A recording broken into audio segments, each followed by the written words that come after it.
اپنے گھر میں رکھی ہوئی کچھ چیزیں آپ کی زندگی کے سکون کو چھین رہی ہیں، ایسی چیزیں جو برے حالات، جادو اور منحوس اثرات کو خود بلاوا دیتی ہیں، خدا کے لیے اگر یہ چیزیں آج ہی آپ نے اپنے گھر سے باہر نہ نکالیں تو تنگی، بدقسمتی، نیگیٹو اثرات اور جنات آپ کے گھر میں داخل ہو سکتے ہیں۔ ذرا سوچئے، ہر گھر میں ایک چھوٹی سی چیز ہوتی ہے جو دھیرے دھیرے روز بروز نقصان کر رہی ہوتی ہے، لیکن افسوس ہمیں اس کا احساس تک نہیں ہوتا۔ کیا آپ نے کبھی محسوس کیا ہے کہ کچھ گھروں میں داخل ہوتے ہی دل گھبرانے لگتا ہے؟ ایسا لگتا ہے جیسے ہوا بھاری ہو، جیسے خاموشی میں کوئی انجانا ڈر چھپا ہو۔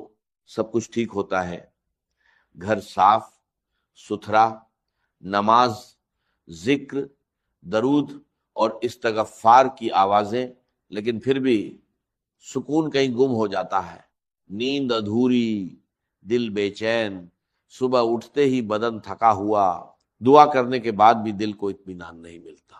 گھر کی خوشیاں جیسے آتے آتے مڑ جاتی ہیں اور دل کسی اندیکھے بوجھ کے نیچے دبنے لگتا ہے۔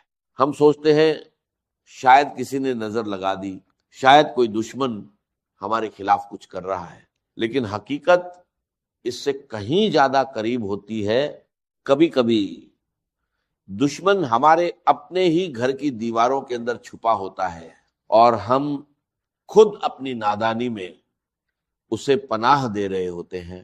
وہ ایک معمولی سی چیز جسے ہم نظر انداز کرتے ہیں، اصل میں وہی روشنی کو اندھیرے میں بدل دیتی ہے، رحمت کے فرشتوں کو دور اور شیطان کو قریب کر دیتی ہے۔ گھر والے برے نہیں ہوتے، مگر اس کے اثر سے بے خبر رہتے ہیں۔ دھیرے دھیرے دل بوجھل ہو جاتا ہے، سکون ختم ہونے لگتا ہے اور انسان ایک انجانے ڈر میں گھر جاتا ہے۔ دعا کرتا ہے، کوشش کرتا ہے، مگر راحت نہیں ملتی۔ لیکن خوشخبری یہ ہے، اگر آج آپ اس حقیقت کو سمجھ لیں اور اس چیز کو اپنے گھر سے نکال دیں تو آپ خود بدلاؤ محسوس کریں گے۔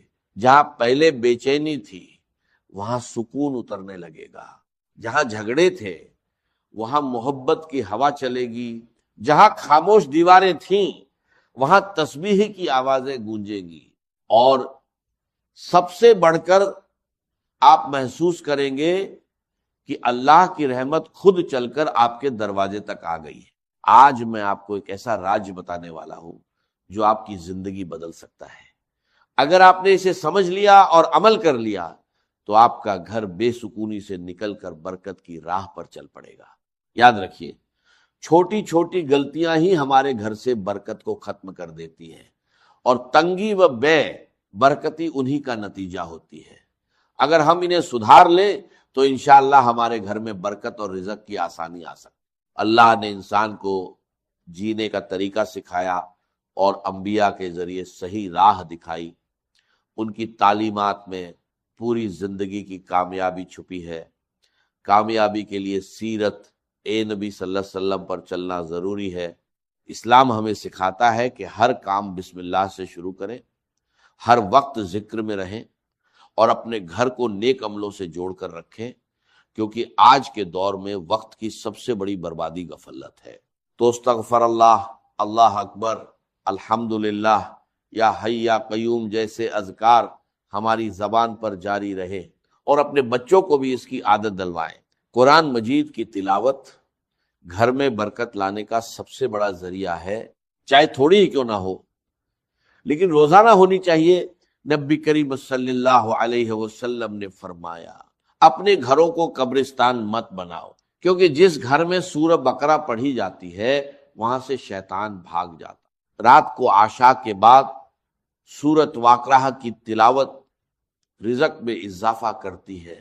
صبح سورہ یاسین اور جمعۃ المبارک کو سورہ کہف کی تلاوت، یہ سب برکت اور رحمت کے دروازے کھول دیتی ہے۔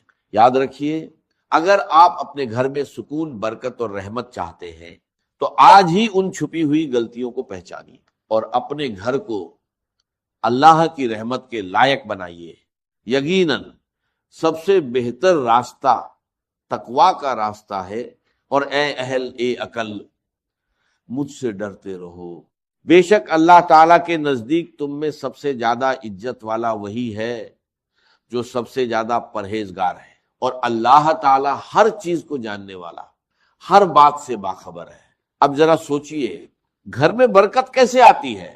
کیا صرف مسجد میں عبادت کرنے سے یا صرف محفل میں نیک بننے سے؟ نہیں، اصلی امتحان تو تب ہوتا ہے جب انسان تنہائی میں ہوتا ہے، جب کوئی دیکھنے والا نہیں ہوتا سوائے رب ایک کائنات کے۔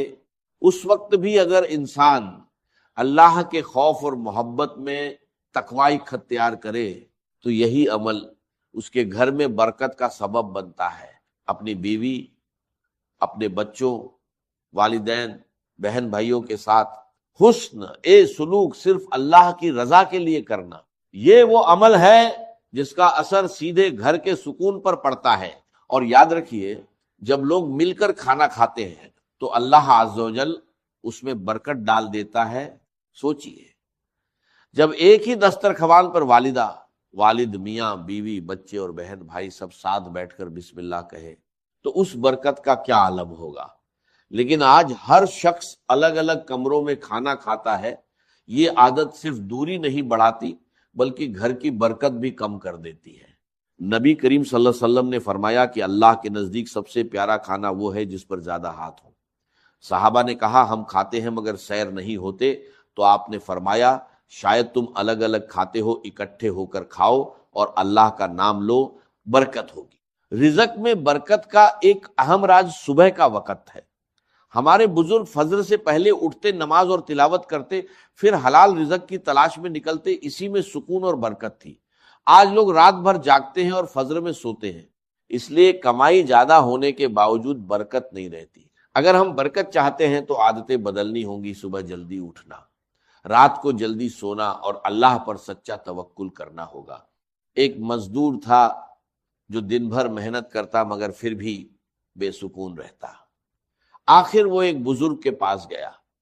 بزرگ نے کہا آج کچھ مت خریدنا، صرف مٹھائی لانا، میں اس پر دم کروں گا، پھر گھر جا کر دروازے پر رکھ کر خاموشی سے سننا، تمہارے گھر کی ایک چیز خود تمہاری تنگ دستی اور بے سکونی کا راز بتا دے گی۔ مزدور حیران ہوا مگر مان گیا۔ شام کو جب وہ مٹھائی لے کر گھر پہنچا اور قدم رکھا تو حقیقت سامنے آنے لگی۔ وہ 3 چیزیں سامنے آئیں جو گھر میں تنگ دستی، بے سکونی اور نیگیٹیوٹی کو دعوت دیتی ہیں۔ پہلی چیز، جب دیواروں پر شکر کی جگہ ناشکری لکھی جائے، کچھ گھروں میں داخل ہوتے ہی عجیب سی خاموشی محسوس ہوتی ہے، جیسے ہوا بھی ٹھہر گئی ہو۔ دیواریں بولتی نہیں مگر سب کچھ بیان کر دیتی ہیں۔ انسانوں کے رویے ہی ایک خاموش تحریر بن جاتے ہیں۔ شکایت، ناشکری اور مایوسی، جہاں ہر بات میں میرے نصیب میں یہ کیوں نہیں گونجتا رہے، وہاں رحمت نہیں آتی، فرشتے لوٹ جاتے ہیں اور ان کی جگہ وسوسے لے لیتے ہیں۔ یاد رکھیے، شیطان ہمیشہ دروازہ توڑ کر نہیں آتا، کبھی ہم خود اسے دعوت دیتے ہیں۔ جب الحمدللہ کی جگہ کاش ایسا ہوتا کہنا شروع کر دیتے ہیں، یہی وہ لمحہ ہوتا ہے جب برکت دھیرے دھیرے گھر سے رخصت ہونے لگتی ہے۔ جب ہم نعمتوں کو معمول سمجھنے لگتے ہیں اور کمیوں کو عظیم بنا دیتے ہیں تو سمجھ لیجئے کہ روشنی کا چراغ بجھنے لگا ہے۔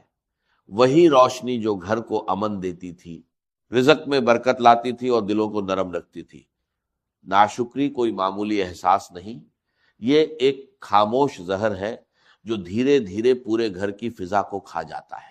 یہ باتوں سے شروع ہوتی ہے مگر اثر ماحول پر ڈالتی ہے۔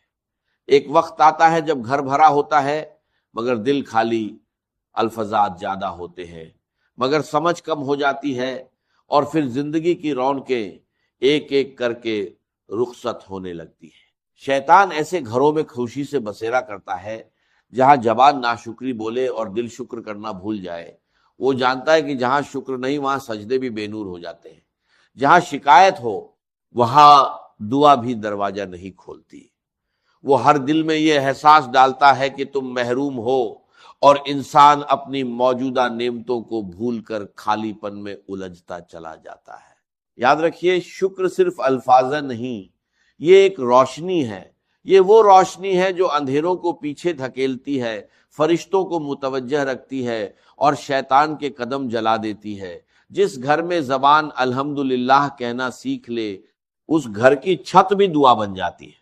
اگر آپ چاہتے ہیں کہ تنگ دستی کا سلسلہ ٹوٹ جائے، بے سکونی کی زنجیریں کٹ جائیں اور گھر میں روشنی خود چل کر آئے، تو سب سے پہلے اپنے الفاظ بدلے، کیونکہ جب دیواروں پر شکر لکھا جاتا ہے تو رحمت خود ان الفاظ کو پڑھنے آتی ہے۔ دوسری چیز، جب آنکھیں عیب ڈھونڈنے کی عادی ہو جائے، کبھی سوچا ہے جب تیری آنکھیں کسی کی کمی تلاش کرنے لگتی ہیں تو تیرے نصیب کی روشنی کیوں کم ہو جاتی ہے؟ کیوں گھر کا سکون ریت کی طرح ہاتھ سے پھسل جاتا ہے؟ اس لیے کہ وہ آنکھ جو محبت کے لیے بنی تھی اب تنقید کا ہتھیار بن چکی ہے۔ وہ نگاہ جو رحمت دیکھنے کے لیے تھی اب صرف عیب ڈھونڈتی ہے۔ جس گھر میں عیب ڈھونڈنے والے بستے ہیں وہاں برکت نہیں ٹکتی، وہاں شیطان اپنا ٹھکانہ بنا لیتا ہے۔ یہ عیب ڈھونڈنا کوئی چھوٹا گناہ نہیں، یہ روح کی بیماری ہے۔ یہ وہ آگ ہے جو خاموشی سے دلوں کو جلاتی ہے، رشتوں کو راکھ کر دیتی ہے اور گھر کی فضا کو اندھیروں میں بدل دیتی ہے۔ جہاں ہر زبان دوسرے کی غلطی گنتی ہو وہاں رزق تنگ ہو جاتا ہے، دعائیں رک جاتی ہے اور سکون ہجرت کر جاتا ہے۔ شیطان جانتا ہے کہ محبت والے گھر اس کے دشمن ہیں، اس لیے وہ نگاہوں میں زہر گھول دیتا ہے، دلوں کے بیچ دیواریں کھڑی کر دیتا ہے۔ یاد رکھو، جس گھر کی آنکھیں عیب دیکھنے لگتی ہیں اس گھر کی برکتیں پردہ کر لیتی ہیں۔ جہاں بدگمانی ہو وہاں فرشتے نہیں آتے۔ اگر تم چاہتے ہو کہ تنگ دستی دور ہو جائے اور سکون واپس آ جائے تو اپنی نگاہ پاک کرو، عیب دیکھنے کے بجائے خوبی دیکھو۔ عیب چھپانے والا اللہ کا دوست بنتا ہے اور عیب پھیلانے والا شیطان کا۔ تیسری چیز، جب دروازے دعاؤں سے نہیں آوازوں سے کھلے، کیا تم نے کبھی سوچا ہے کہ گھر وہ جگہ ہے جہاں امن اترنا چاہیے، جہاں ہر سانس میں محبت کی خوشبو ہونی چاہیے؟ لیکن اگر وہی دروازہ شور، تلخی اور چیخ پکار سے کھلے تو سمجھ لو کہ وہاں رحمت کی جگہ زحمت نے لے لی ہے۔ جب گھروں کے دروازے سلام سے خالی ہو جائے تو وہاں فرشتے نہیں آتے۔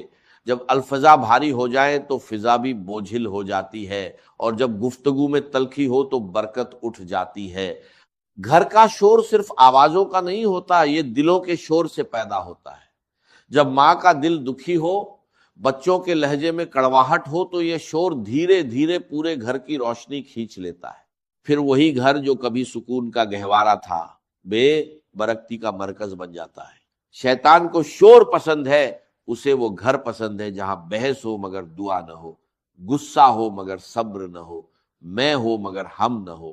اگر تم چاہتے ہو کہ تنگ دستی تمہارا مقدر نہ بنے تو اپنے گھر کے دروازے آوازوں سے نہیں دعاؤں سے کھولو۔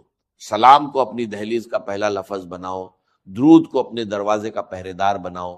جب زبان سے سلام نکلتا ہے تو فرشتے جواب دیتے ہیں، لیکن جب شور نکلتا ہے تو رحمت کے دروازے بند ہو جاتے ہیں۔ ہر گھر میں خوشحالی، رزق، برکت اور محبت تب اترتی ہے جب اس گھر کا پہلا کلمہ سلام ہو۔ دعا، اللہ تعالیٰ سے دعا ہے کہ وہ ہمیں نیک بات سننے، سمجھنے اور اس پر عمل کرنے کی توفیق عطا فرمائے اور ہمارا خاتمہ ایمان پر کرے۔